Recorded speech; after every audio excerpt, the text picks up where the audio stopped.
Muchas gracias. Muy buenos días. Para mí es un gusto estar esta mañana acá y realmente me entusiasma que un día sábado el auditorio del colegio tenga tanta asistencia a un evento de carácter académico.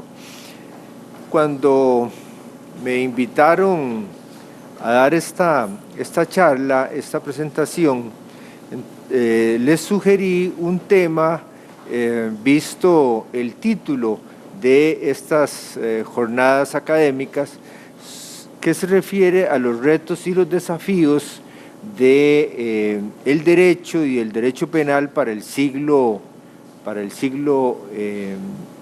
XXI.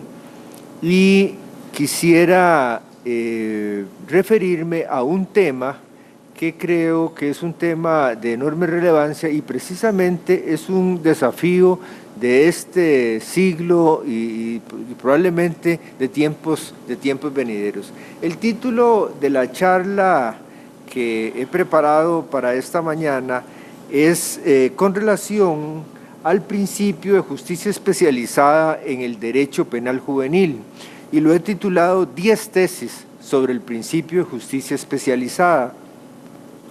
Esto porque se menciona mucho, se habla mucho, se dice sobre una justicia especializada para las personas menores de edad cuando cometen un delito, pero es muy poco lo que se ha escrito tanto en la doctrina como en la jurisprudencia sobre qué consiste este principio de justicia especializada. ¿A qué nos estamos refiriendo cuando se señala que las personas menores de edad que han cometido un delito tienen derecho a una justicia especializada?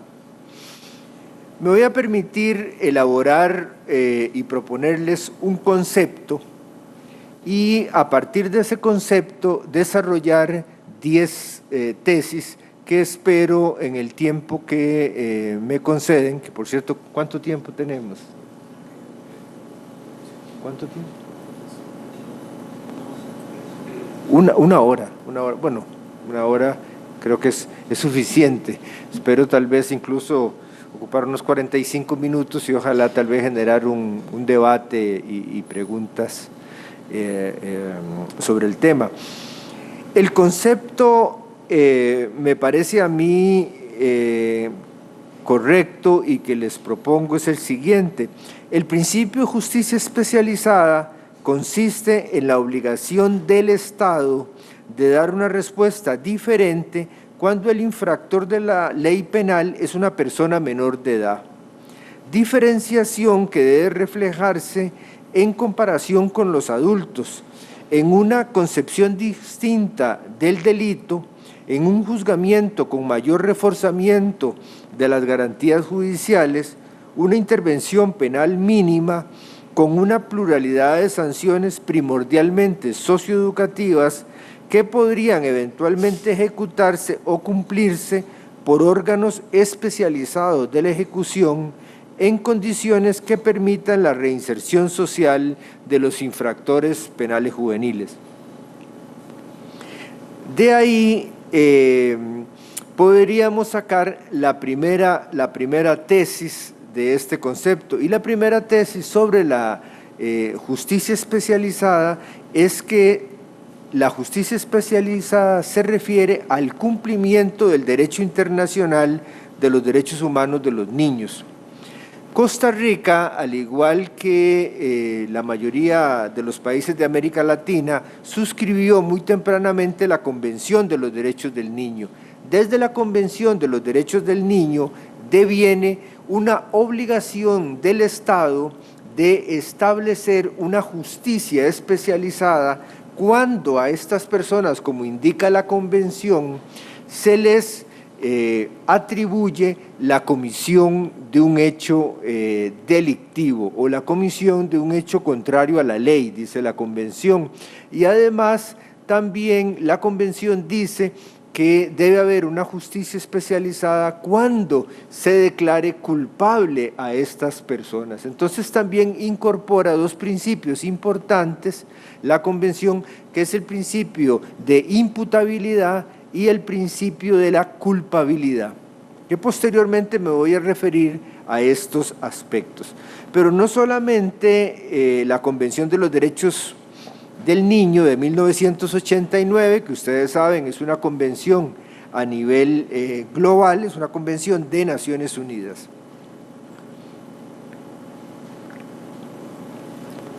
Sino también otros instrumentos internacionales importantes a nivel global, como las reglas de Naciones Unidas para la Administración de Justicia de Menores, que es del año 1985 y que establece la regla número 22 sobre este principio. Igualmente es importante resaltar que a nivel regional la Convención Americana de Derechos Humanos en el artículo 5, párrafo 5 de 1969 ya establece una obligación de los estados de contar con una jurisdicción especializada. Es decir, desde antes de la convención, que es del 89, la Convención Americana ya establecía esa obligación. También es importante una opinión consultiva de la Corte Interamericana de Derechos Humanos del año 2002, en el párrafo 98, se establece la obligación de los estados de tener una justicia especializada.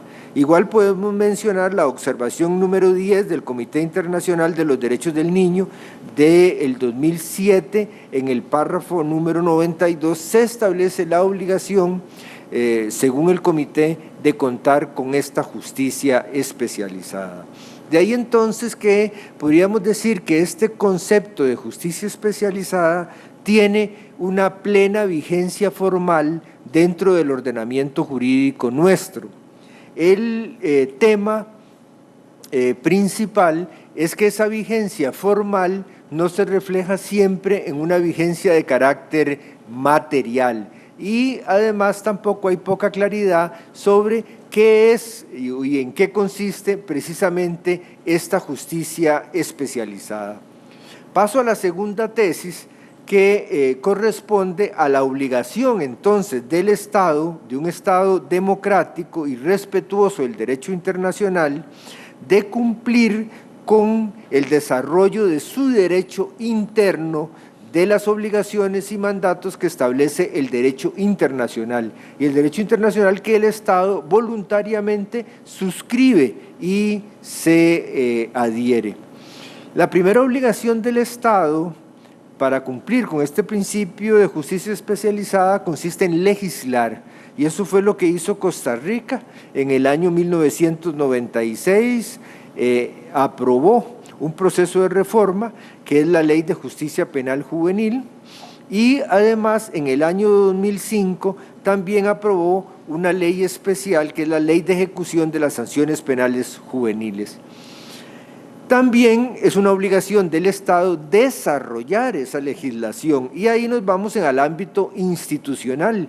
Y en el ámbito institucional es donde normalmente se entiende este principio de justicia especializado, porque se cree que la justicia especializada tiene que ver solo con el ámbito institucional. Entonces, en la medida en que existan policías especializadas, como lo ordenan fiscales especializados, defensores especializados, jueces especializados o tribunales especializados, lo mismo que un sistema penitenciario especializado, se cumple con el principio de justicia especializada. Eso es solo una parte, la parte institucional.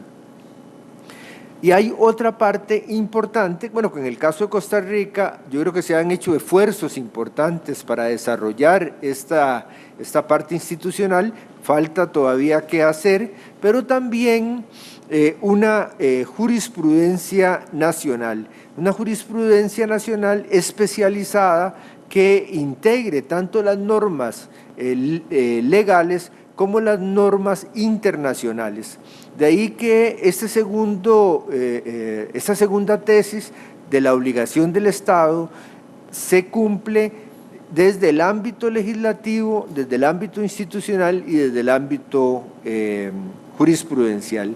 Una tercera tesis sobre la justicia especializada es establecer una respuesta diferente cuando el infractor de la ley penal sea una persona menor de edad. Toda la justificación de este principio de justicia especializada se encuentra precisamente en los sujetos destinatarios de la ley. Las personas destinatarios de esta ley, las personas de 12 a menos 18 años, son personas adolescentes, no son ni niños desde un punto de vista jurídico, porque tienen ya 12 años, y niño desde un punto de vista, es un concepto jurídico normativo, el concepto de niño es toda persona de 0 a menos 12 años de edad en Costa Rica. De 12 años a menos 18 es otro concepto jurídico que se denomina adolescente. Esta persona adolescente es un sujeto, primero es un sujeto de derecho, y que por su propia condición justifica precisamente una respuesta diferente a las personas mayores de edad. Es decir, es una persona que se encuentra en un proceso de desarrollo psíquico, físico y emocional, de tal forma que principalmente la respuesta tiene que referirse a la menor estigmatización posible y a la menor intervención posible del sistema penal, porque sabemos que produce el sistema penal estigmatización y además produce un efecto negativo, la intervención temprana de los órganos del control formal del Estado en edades como la de un adolescente. La cuarta tesis es la siguiente: los criterios de diferenciación deben de compararse necesariamente con el derecho penal de los adultos. Es decir, el criterio de comparación de esta justicia especializada debe de hacerse en relación o en comparación con el derecho penal de los adultos. Esto significa que la justicia juvenil tiene que diferenciarse de la justicia penal de los adultos. En la medida en que esa justicia se parezca tanto a la justicia penal de adultos, entonces no se está haciendo una justicia especializada. Y esto tiene que reflejarse no solamente en la práctica, sino que tiene que reflejarse también en la implementación de formas particularmente que se refieren a las formas de desjudicialización y de la persecución penal. No puede ser que la política de persecución del Ministerio Público sea la misma, por ejemplo, en materia penal de adultos que en materia penal juvenil. No puede ser que las formas de desjudicialización previstas en la Ley de Justicia Penal Juvenil, que vienen desde la remisión, la desestimación, los archivos fiscales, la conciliación, la suspensión del proceso a prueba, la reparación de los daños, todas esas formas de desjudicialización del conflicto en la justicia juvenil tienen que verse mayormente, preponderantemente establecidas y practicadas. Porque si no se está diferenciando esta justicia juvenil con respecto a la justicia penal de adultos, caeríamos en lo que escuché yo de un profesor chileno que mencionaba cuando existía la ley tutelar de menores y el modelo tutelar. Criticando el modelo tutelar, decía este profesor chileno que se llamaba, pues ya falleció, Juan Bustos, seguramente ustedes algunos los conocen, tiene un tratado de derecho penal, parte general y parte especial, y es un profesor que se desarrolló en Barcelona y bueno, regresó a Chile y afortunadamente se ocupó de estos temas también, y decía Juan Bustos que el modelo tutelar era un fraude de etiquetas, porque presentaba un modelo asistencial de tutela, de asistencia, que parecía muy bien desde un punto de vista teórico, pero que en la práctica era un modelo altamente represivo. Pasaría lo mismo, haciendo una comparación, si no se diferencia esta justicia juvenil de la justicia de los adultos, sería también otro fraude de etiquetas, porque estaríamos consignando formalmente un modelo de justicia juvenil, pero que en la práctica no se diferencia en nada de la justicia de los adultos. La quinta tesis sobre este concepto es la siguiente: la especialización implica también una concepción diferente del delito cuando el autor sea una persona menor de edad. Y esto resulta de una enorme importancia, porque la visualización, no solo desde un punto de vista legislativo, sino que la visualización de la jurisprudencia, es decir, del intérprete, de un hecho cometido por un adolescente, tiene que ser una visualización diferente al de un delito cometido por una persona menor de edad. Y en esto creo que hay que partir de una idea fuerte, es una idea de mi profesor Günther Kaiser, que es un criminólogo alemán, que tiene un tratado también, Introducción a la Criminología, traducido al español de la editorial Dickinson de España. Y Kaiser dice que el delito juvenil, para empezar a entenderlo, para empezar a visualizarlo diferente, tiene que visualizarse como un episodio de juventud. Y me gusta mucho esa expresión, por eso se las refuerzo, porque señala mucho al decir que es un episodio que le puede suceder a cualquiera. En esta vida nos puede suceder a cualquiera de nosotros, precisamente eventos o hechos en donde nos veamos involucrados en conductas de carácter delictiva. Pero lo importante es que ese carácter episódico marca también una característica de naturaleza temporal. Es decir, es un episodio, no el inicio de una carrera delictiva. Y para entender el carácter episódico del delito que cometen las personas menores de edad, hay que entender también la teoría del delito, es decir, el derecho penal sustantivo, hay que entenderlo también diferente. Hay que entender la acción, hay que entender la tipicidad, hay que entender la antijuridicidad y la culpabilidad con parámetros diferentes a los parámetros de la justicia penal de los adultos. No puedo ahondar sobre este tema, que es un tema muy importante, pero por ejemplo, pensemos en las formas de agravación de algunos tipos de delitos para adultos. Muchos delitos tienen formas de agravación cuando participa dos o más autores en un hecho. Generalmente los adolescentes andan en grupo. Si ustedes ven, casi siempre los adolescentes están en grupo. Es un periodo de la edad muy interesante porque hay una gran identificación de lo que se llama la identificación entre los pares.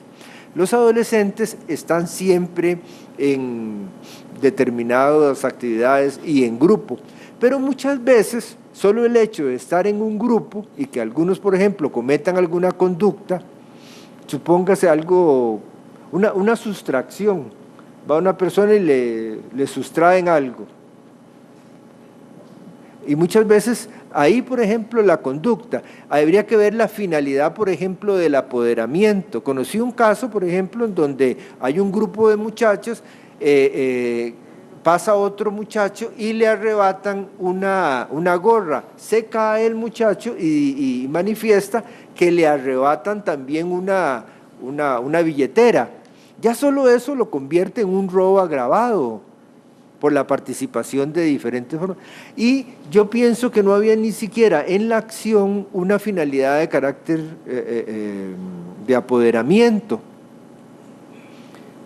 ¿Por qué? Porque es una conducta espontánea que realizan un grupo de muchachos que están juntos, pero visto desde un punto de vista formal, de la estructura de la grabación, por ejemplo, y un robo agravado, formalmente tendríamos muy probablemente un robo de carácter agravado. La acción, entonces, la misma antijuridicidad, por ejemplo, el conocimiento de la prohibición de las normas y un elemento importantísimo de la teoría del delito tiene que ver con la culpabilidad. El análisis de la culpabilidad de una persona menor de edad no puede analizarse con los parámetros de los adultos. Por ejemplo, el juicio de reproche, las condiciones de carácter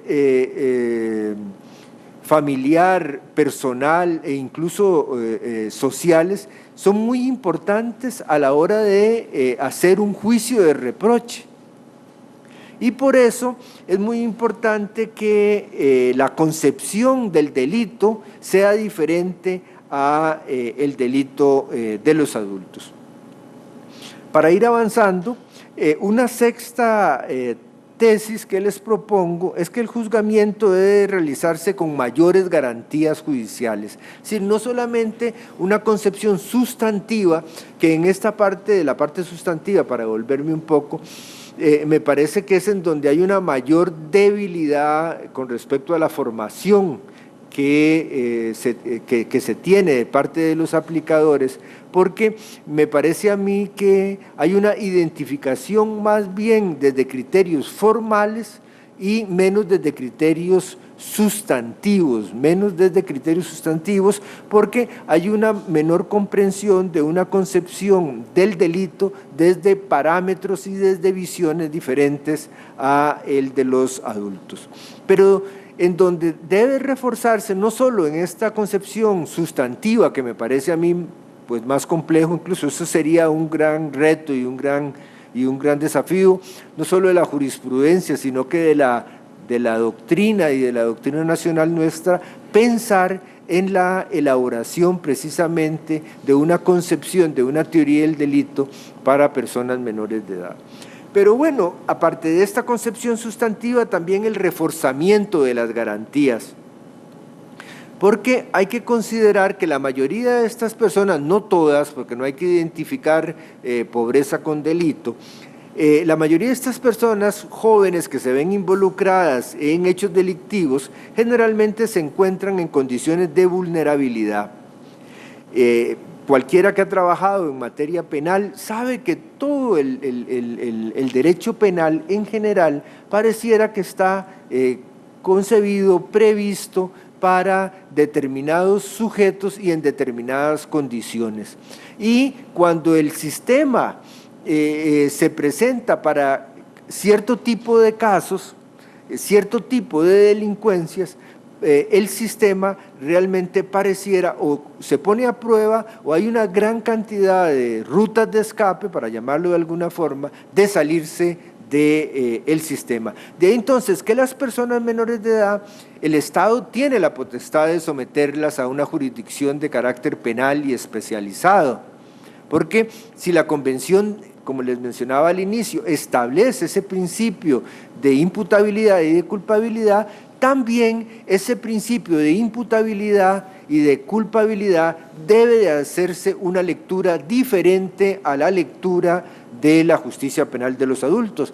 Y esa lectura diferente debe reflejarse en las garantías, es decir, mayores garantías para las personas menores de edad a través de plazos breves, la desjudicialización, la prioridad en la tramitación, la desformalización, la confidencialidad del proceso, que es muy importante, aunque moleste a algunos, ¿verdad? Pero el tema de la confidencialidad, la protección del nombre, la protección de la imagen, de la identidad de las personas. Sobre esto contamos afortunadamente con una jurisprudencia muy clara de la Sala Constitucional que menciona que sobre estos derechos de la personalidad se trata de derechos absolutos, no admite ninguna relativización, de tal forma que debe darse más garantías judiciales, tanto garantías formales como sustantivas para las personas menores de edad.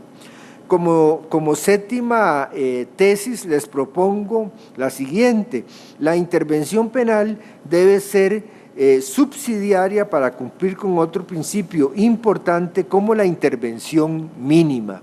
Esto significa que, si bien es cierto, el Estado está legitimado para tener un derecho penal y un derecho penal juvenil, este tiene que ser no mínimo, sino, como dice mi profesora doña Rita Maxera, muy conocida probablemente tal vez también por algunos de ustedes, tiene que ser remínimo, no mínimo. Esto quiere decir entonces que la justicia penal debería de dejarse solamente para los casos realmente graves y que así lo ameritan. Para ello se requiere que el Ministerio Público utilice una política de persecución penal para casos realmente graves, para casos realmente que lo ameriten, porque de lo contrario, entonces nos vamos a llenar de una gran cantidad de casos en donde no se está utilizando el derecho penal como una herramienta mínima para el control formal.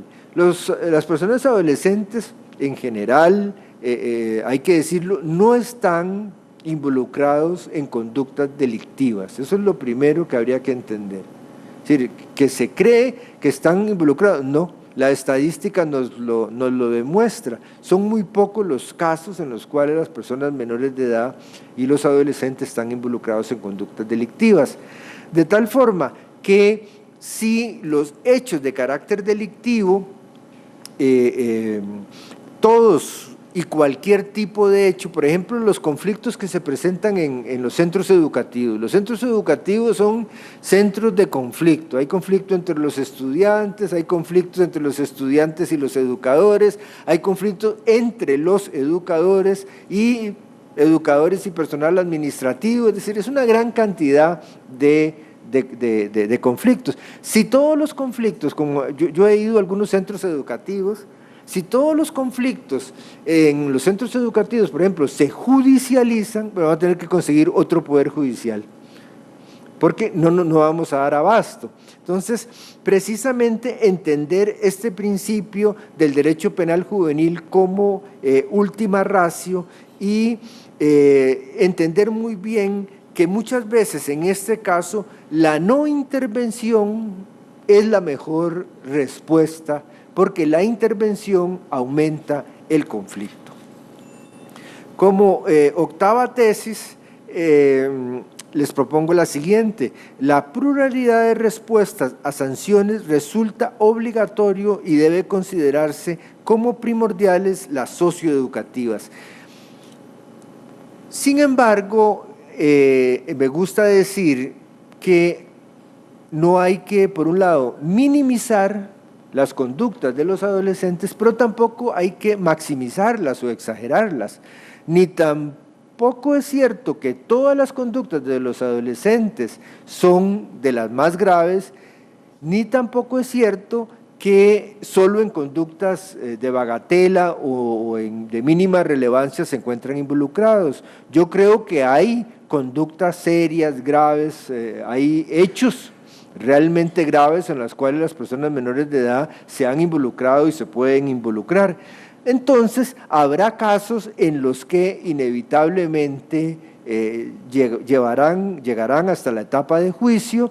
El Ministerio Público los impulsará o los querrá llevar como debe de ser, pero para esos casos tiene que establecerse cuando exista esa necesidad de la imposición de una sanción, primero una pluralidad amplia de sanciones, que esa es la tesis, es decir, que haya una amplia gama de sanciones, y no como en la justicia de los adultos, en donde muchas veces los jueces no tienen otra alternativa, porque si revisamos nuestro Código Penal, prácticamente todos los delitos tienen como consecuencia la pena de prisión. En cambio, en la Ley de Justicia Penal Juvenil se establece sanciones socioeducativas, órdenes de orientación y supervisión, y también privativas de libertad en grados, por ejemplo, como la privación de libertad durante el fin de semana, la privación de libertad como un arresto domiciliario y la privación de libertad también en un centro especializado como último recurso. Entonces, utilizar las sanciones solo para los casos graves y utilizar sobre todo la sanción privativa de libertad como último recurso y para los hechos más graves. Como novena tesis les propongo la siguiente: la ejecución o cumplimiento de una sanción cuando es necesario tiene que realizarse también por órganos especializados. Y yo creo que aquí habría que mencionar que el Poder Judicial nuestro ha hecho esfuerzos por cumplir este principio de justicia especializada, y nuestro sistema legal en donde más carece, me parece a mí, de especialización es en el ámbito de la ejecución de las sanciones. Por eso es importante entender este principio de la justicia especializada desde el primer contacto que un adolescente tenga con la autoridad hasta el cumplimiento de una sanción. De ahí que se requiere en el ámbito de la ejecución, y ahí estamos entonces planteando que para el cumplimiento de esta justicia especializada no es solamente tarea de los órganos de la justicia, sino que también de los órganos de la administración, como en este caso del Ministerio de Justicia, de cumplir primero con centros que sean aptos para el cumplimiento de los fines, porque los fines establecidos para las sanciones son fines de carácter socioeducativos, es decir, son fines de reinserción social. Lo primero que debemos de tener es un espacio que sea idóneo para los fines. No puede ser que en espacios hacinados, en espacios en donde no hay ventilación, luz, agua potable. Hace algunos años hubo una serie de reportajes muy fuertes en el periódico La Nación y también el semanario Universidad sobre este tema, sobre las condiciones de hacinamiento en el que estaban las personas menores de edad en el Centro de Formación Surquí. Y yo escribí un artículo de opinión que lo titulé algo así como, si me recuerdo, que se llamaba Educación en un chiquero, y molestó mucho a la ministra de Justicia, pero en realidad hacía una alusión a lo que el periodista mencionaba de qué fue lo que se encontró en el Centro de Formación Surquí en ese momento. Un verdadero chiquero, así lo describió él. Entonces, ¿cómo en un chiquero se van a cumplir fines de carácter socioeducativo? Bueno, habría que decir también que esta fue una circunstancia muy particular y que pues afortunadamente se superó, se abrió un centro denominado de adulto joven, un centro nuevo, en donde por lo menos el problema de sobrepoblación y las condiciones, habría que decirlas, mejoraron mucho. Pero no solamente condiciones físicas, porque uno puede tener excelentes condiciones físicas, cosa que excelentes no las hay, pero pueden ser modestas, pueden ser aceptables o razonables. Lo más importante que se requiere en el ámbito de la ejecución son los programas para el cumplimiento de los fines. Y para realizar los programas hay que desarrollar lo que está establecido en la Ley de Ejecución de las Sanciones Penales Juveniles, que son los planes individuales de atención para cada persona menor de edad. De ahí que los órganos especializados en la ejecución penal juvenil no solamente deben de tener personal calificado, sino que personal, sobre todo, que encamine o que encauce la finalidad de las sanciones, como por ejemplo trabajadores sociales, psicólogos, educadores, maestros, que elaboren precisamente planes de atención individual. Una vez estaba en Nicaragua, yo hace muchos años, trabajando sobre este tema, ellos estaban en la reforma penal y me decía el ministro de Educación, el ministro de Justicia, que no tenían un centro especializado para menores de edad y que cómo debería ser ese centro. Y me parece que se puede resumir que un centro que cumpla estos fines de carácter educativo debería de parecerse lo más a una escuela y lo menos a una prisión. Si el centro se parece más a una prisión, está más alejado de cumplir con los fines de carácter socioeducativo. En la medida que se parezca más a una escuela, creo que nos acercamos más a los fines de la especialización de esta justicia. Por último, la tesis número 10 es la siguiente: la especialización es un camino efectivo para la finalidad legislativa de la reinserción social. Y esto tiene que ver con lo que les acababa anteriormente de decir. En la medida en que haya una especialización, mejor se van a lograr los fines de carácter socioeducativos que establece la ley. Pero no solamente en el ámbito de la ejecución, sino que también desde el ámbito de la jurisdicción.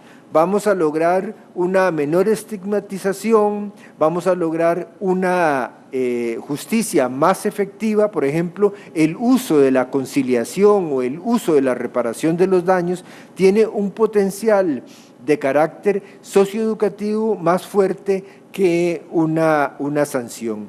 Importante es la preponderancia de los fines especiales positivos que establece las sanciones en la Ley de Justicia Penal Juvenil y además, sobre todo, tener siempre presente que la justificación de una legislación de carácter penal juvenil se encuentra en los fines, es decir, en los fines que se busca. La legislación no es un fin en sí mismo, la legislación es un medio para lograr fines mayores a los establecidos en la misma ley. Para concluir, una reflexión: creo que podemos lograr, y ese es el desafío, un derecho penal mejor con un derecho penal juvenil que se fundamente en los principios de una justicia especializada. Muchas gracias.